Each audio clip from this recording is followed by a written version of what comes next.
ఈ మధ్య మనం చూస్తున్న రఫరాలు ఆడిస్తానని ఇంకొక పక్క నేను చూస్తున్నాను కొన్ని దిక్కల్లో ఒక పోస్టర్ పెట్టి ఆ పోస్టర్ లో జన్మదినం జరుపుకోవచ్చు, మనసుల్లో ఉండి రావాలి, జరుపుకుంటే నాకేం అబ్జెక్షన్ లేదు.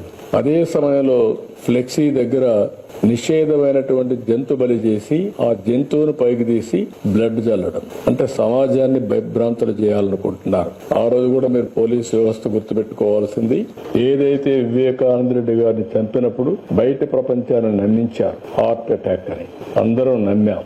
నమ్మితే 2 రోజులకు నెక్స్ట్ ఈవినింగ్ నెక్స్ట్ మార్నింగ్ కి రివర్స్ చేశారు. అంటే ఒక నేరస్తులు నేరాలు చేసి ఆ నేరాలు వేరే వాళ్ళపై నేయడమే కాకుండా ఓసారి దానికి ఎల్బీ కూడా క్రియేట్ చేసుకుంటారు. వీళ్ళు నేరాలు చేస్తారు, అప్పుడు ఎక్కడో ఒక వీఐపీ దగ్గర ఉంటాడు.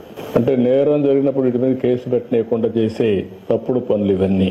అవన్నీ వాళ్ళు ఎన్ని చేసినా మీరు ఒక్కటే గుర్తుపెట్టుకోవాలి, దొంగతనం చేసేవాడు గాని, నేరాలు చేసేవాడు గాని, ఘోరాలు చేసేవాడు గాని ఎవిడెన్స్ లేకుండా తప్పించుకోలేడు. వాడు మనకంటే ఇంటెలిజెంట్ అయితే వాడు చేసి తప్పించుకుంటాడు. వాడికంటే మనం ఇంటెలిజెంట్ అయితే అక్కడనే పట్టుకొని ఇనిషియల్ స్టేజ్ లోనే అరికట్టే పరిస్థితి వస్తుంది.